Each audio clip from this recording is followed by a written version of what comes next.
Hunyo, taong 2016. Bandang hating gabi sa isang madilim na bahagi ng highway patungong Ilocos, nakaparada sa gilid ng kalsada ang isang pickup truck na tila pansamantalang huminto mula sa mahabang biyahe. Tahimik ang paligid, iilan lamang ang dumaraang sasakyan at halos walang ilaw maliban sa mahinang sinag ng poste sa malayong bahagi ng kalsada. Sa loob ng sasakyan, 2 dalagang estudyante ang walang malay. Nakapikit ang kanilang mga mata at nakasandal ang ulo sa upuan. Ilang minuto bago yon, nakaramdam sila ng matinding antok matapos uminom ng inuming ibinigay sa kanila. Sa una inakala nilang simpleng pagod lamang mula sa biyahe ang dahilan ng kanilang panghihina. Ngunit habang lumilipas ang oras, tuluyan silang nawalan ng ulirat. Sa katahimikan ng gabi, sinamantala ng kanilang propesor ang sitwasyon. Walang ibang tao sa paligid, walang saksi, walang makakarinig sa anumang nangyayari sa loob ng sasakyan na nakatigil sa gitna ng dilim. Ilang sandali ang lumipas bago muling pinaandar ang makina. Unti-unting umuusad ang pickup truck na pabalik sa kalsada, na parabang walang nangyaring kakaiba. Sa panlabas na anyo, isa lamang itong sasakyang nagpatuloy sa biyahe. Ngunit sa loob may naganap ng pangyayaring mag-iiwan ng malalim na sugat sa 2 dalaga. Makalipas ang ilang oras, nagising ang mga estudyante. Mabigat ang kanilang pakiramdam at tila wala sa ayos ang kanilang katawan. Ramdam nila ang kalituhan at pangamba. Ngunit hindi agad maipaliwanag kung ano ang nangyari habang sila ay walang malay. Nagkatinginan sila, parehong nagtataka at natatakot sa sitwasyong kanilang kinasasadlakan. Sa sandaling yon, nagsimula ang isang bangungot na maghahabol sa kanila sa loob ng maraming buwan. Isang karanasang hindi nila madaling makakalimutan at isang lihim na magdudulot ng matinding takot at pagdurusa. Ipinanganak at lumaki sa isang bayan sa Pangasinan si Janela Torres, 19 anyos, at Christine Villanueva, 20 anyos. Pareho silang estudyante sa isang kolehiyo at kilala sa kanilang klase bilang masipag at responsable.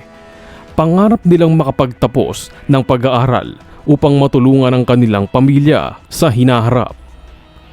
Noong Hunyo 2016, isinagawa ng kanilang paaralan ng isang field trip patungong Ilocos bilang bahagi ng kanilang kurso. Para sa karamihan ng estudyante, ito ay isang pagkakataon upang matuto at makaranas ng bagong lugar. Masaya ang simula ng biyahe, nagkukwentuhan ng mag-aaral, kumukuha ng litrato at sabay-sabay na naghintay sa bawat hintuan ng bus. Kasama sa biyahe ang kanilang professor na si Dr. Renato Salazar, 45 anyos, isang matagal ng guro sa paaralan. Kilala siya bilang istrikto at may mataas na pamantayan sa pagtuturo. Dahil sa kanyang mahabang serbisyo, maraming estudyante ang nagtiwala sa kanya bilang isang otoridad sa loob ng paaralan. Sa isang stopover sa gasolinahan, pansamantalang bumaba ang mga pasahero upang magpahinga. Sa gitna ng abala, nagkaroon ng kalituhan sa pag-alis ng bus. Nung bumalik sina Janela at Christine mula sa banyo, napansin nilang wala na ang sasakyan. Naiwan sila sa lugar na yon at nagsimulang kabahan kung paano nila hahabulin ang kanilang mga kaklase. Sa pagkakataong yon, nag-alok si Dr. Salazar na iatid sila gamit ang kanyang sariling pick-up upang makahabol sa bus. Dahil siya ay kanilang guro at isang taong pinagkakatiwalaan, agad nilang tinanggap ang alok. Para sa 2 dalaga, isa lamang itong simpleng tulong mula sa kanilang propesor. Habang binabaybay nila ang madilim na bahagi ng highway, nag-alok ang propesor ng inumin upang maibsan ang kanilang pagod. Walang pag-aalinlangan nilang tinanggap ito. Ilang minuto matapos uminom, nagsimula silang makaramdam ng matinding antok at panghihina.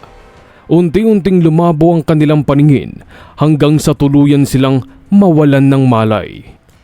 Sa loob ng sasakyan, sa gitna ng biyahe at walang ibang makakakita, naganap ang pangyayaring hindi nila ginusto.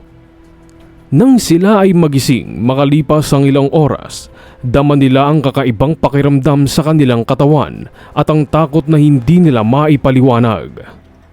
Bago sila tuluyang makarating sa destinasyon, nagbigay ng babala ang kanilang profesor. Ipinahiwatig nito na mas makakabuti kung mananatili silang tahimik at walang magsasalita tungkol sa nangyari. Ang mensaheng yon ay nag-iwan ng matinding takot sa dalawang dalaga. Isang takot na magpapatahimik sa kanila sa mga susunod na buwan. Pagdating sa kanilang destinasyon sa Ilocos, napansin agad ng ilang kaklase ang kakaibang kilos ni Janela at Christine. Karaniwan ay masigla ang dalawang dalaga, ngunit sa araw na iyon ay tila tahimik at balisa ang kanilang mga galaw. Madalas silang magkatabi at bihirang makipag-usap sa iba. Sa halip na sumali sa mga aktibidad ng grupo, pinili nilang manatili sa loob ng kanilang silid. Hindi sila sumama sa mga lakad at iwas din sa mga kwentuhan ng kanilang mga kaklase.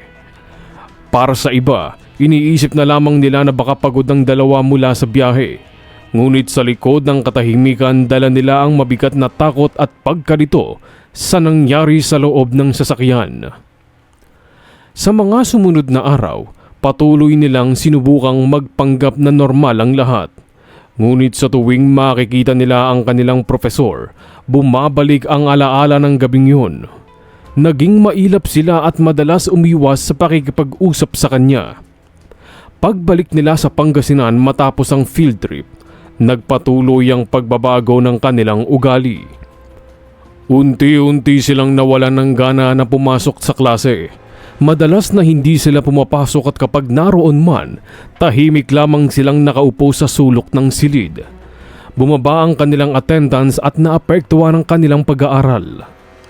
Napansin ng kanilang mga magulang ang pagbabago sa kanilang kilos. Naging mas madalas ang kanilang pag-iisa at tila may dinadalang mabigat na problema. Ngunit sa kabila ng pag-aalala ng pamilya, pinili pa rin nilang manahimik. Sa kanilang isip, mas mabuti nang itago ang nangyari kaysa harapin ang kahihiyan at posibleng gulo. Lumipas ang ilang buwan matapos ang field trip, ngunit hindi pa rin nakabalik sa dating sigla si Janela matapos siyang mapagod kahit sa simpleng gawain. Naging iritable rin siya at madalas magkulong sa kanyang kwarto. Sa una, inakala ng kanyang pamilya na stress lamang ito sa pag-aaral o epekto ng pagod sa eskwela. Ngunit habang tumatagal, mas lalong napansin ng kanyang ina ang pagbabago sa kanyang kalusugan. Madalas siyang mahilo at mawalan ng gana kumain. May mga pagkakataon ding tila nahihirapan siyang matulog sa gabi. Dahil sa matinding pag-aalala, nagpa siya ang kanyang mga magulang na dalhin siya sa isang klinika upang magpatingin. Sa isinagawang pagsusuri, lumabas ang isang balitang nagdulot ng matinding gulat sa kanilang pamilya. Si Janela ay buntis. Sa loob ng silid ng doktor, tila huminto ang oras. Hindi makapaniwala ang kanyang mga magulang sa kanilang narinig. Alam nilang walang kasintahan ang kanilang anak at bihira itong lumabas ng bahay. Para sa kanila, walang malinaw na paliwanag kung paano nangyari ang ganoong sitwasyon. Sa gitna ng kanilang pagkalito at matinding emosyon, tuluyang bumigay ang katahimikan ni Janela. Sa harap ng kanyang mga magulang, dahan-dahan niyang inilahad ang buong pangyayari sa field trip, mula sa pagkakaiwan sa gasolinahan, sa pagsakay sa sasakyan ng kanilang propesor, hanggang sa pagkawala ng kanyang malay. Pati na rin ang kakaibang pakiramdam at ang pagbabanta. Habang pinapakinggan ng kanyang mga magulang ang salaysay, unti-unting napalitan ng galit at lungkot ang kanilang mga mukha. Para sa kanila, ang taong pinagkakatiwalaan nilang guro ay siya palang naging dahilan ng matinding pinsala sa kanilang anak. Agad na nagpasya ang pamilya na ipaalam ang insidente sa otoridad. Sa parehong panahon, Ibinahagi rin ni Janela ang nangyari sa kanyang kaibigang si Christine na matagal nang may dalang parehong takot. Dahil sa paglalakas loob ni Janela, nagkaroon din ng lakas ng loob si Christine na magsalita at sumuporta sa investigasyon. Ang revelasyong yun ang naging simula ng isang legal na laban. Isang laban sa isang taong matagal nang pinagkakatiwalaan ng marami. Ngunit kalaunan ay kaharap sa bigat ng batas. Matapos maisampa ang reklamo, agad na sinimulan ng mga otoridad ang masusing investigasyon laban kay Renato Salazar. Kinolekta ang mga detalye tungkol sa araw ng field trip at ang oras ng pag-alis ng bus, ang stopover sa gasolinahan at ang eksaktong ruta na dinaanan ng kanyang sasakyan. Sinuri rin ang mga talaan ng paaralan at ang listahan ng mga estudyanteng kasama sa biyahe. Isa-isang kinapanayamang mga saksi, kabilang ang mga kaklase at guro na nakakita sa dalawang dalaga bago at pagkatapos ng insidente.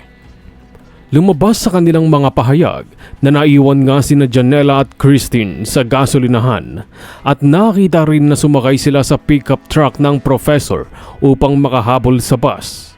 Ang mga impormasyong yon ang nagsilbing mahalagang bahagi ng timeline ng pangyayari. Isinailalim din sa forensic examination ang mga ebidensyang may kaugnayan sa kaso. Sinuri ang medical findings at iba pang dokumento na magpapatunay sa sinapit ng dalawang estudyante. Ayon sa resulta, may mga indikasyong sumusuporta sa kanilang salaysay na sila ay nawalan ng malay bago ang insidente. Ang mga detalyeng ito ang naging pundasyon ng kaso na iharap sa korte. Habang tumatagal ang proseso, naging usap-usapan sa loob ng paaralan at sa buong komunidad ang pangyayari. Maraming magulang ang nabahala at nagtanong tungkol sa kaligtasan ng kanilang mga anak sa mga school activities. Ang dating respetadong pangalan ng professor ay unti-unting nabahiran ng kontrobersya. Sa kabila nito, mariing itinanggi ni Dr. Salazar ang mga paratang laban sa kanya. Iginiit niyang wala siyang ginawang mali at maaaring sinetap lamang at pinagbintangan sa kaso upang may umako ng responsibilidad sa nangyari sa dalawa. Sa bawat pagdinig, patuloy na lumalaban sina Janela at Christine. Sa kabila ng takot at pagod, pinili nilang magsalita at harapin ang proseso ng batas. Kasama nila ang kanilang pamilya na nagsilbing sandigan sa kanilang paghahanap ng hustisya. Matapos ang mahabang panahon ng pagdinig sa korte, dumating ang araw ng pagbasa ng desisyon. Taong 2019, sa loob ng silid, tahimik ang lahat habang hinihintay ang hatol ng hukuman. Naroon ang pamilya ni Janela, Christine, kasama ang kanilang mga abogado at ilang kinatawan mula sa paaralan. Ipinataw ng korte ang 44 na pagkakabilanggo sa propesor dahil sa ginawa nitong paglabag at paglapastangan sa mga biktima. Kasabay nito, tuluyan siyang natanggal sa kanyang posisyon sa paaralan at hindi na pinayagang magturo muli. Ang desisyong yon ay nagbigay diin na ang sino mang lalabag sa tiwala at tungkulin, lalo na sa loob ng isang institusyon ng edukasyon, ay kailangang managot sa batas. Para kina Janela at Christine, ang hatol ng hukuman ay hindi agad nagtanggal ng sakit at alaala ng kanilang naranasan. Ngunit nagsilbi itong simbolo ng hustisya at unang hakbang sa kanilang pagbangon. Sa tulong ng kanilang pamilya at ng patuloy na suporta mula sa komunidad, unti-unti nilang sinubukang buuin muli ang kanilang tiwala sa sarili at sa kanilang kinabukasan. Sa panig naman ng paaralan, nagsagawa ng mas mahigpit na patakaran upang maprotektahan ang mga estudyante sa mga susunod na aktibidad. Pinaghusay ang sistema ng pagbabantay at malinaw na itinakda ang responsibilidad ng bawat guro at staff sa kaligtasan ng mga mag-aaral. Sa paglipas ng panahon, nagsimulang maghilom ang sugat na iniwan ng trahedya. Hindi man madaling makalimot, natutunan ng dalawang dalaga na harapin ang kanilang nakaraan ng may lakas ng loob. Sa huli, Nanaig ang katotohanan at ang kanilang tapang na magsalita sa kabila ng takot at kahihiyan ang nagdala ng hustisya, hindi lamang para sa kanila kundi para rin sa iba pang maaaring makaranas ng kaparehong sitwasyon.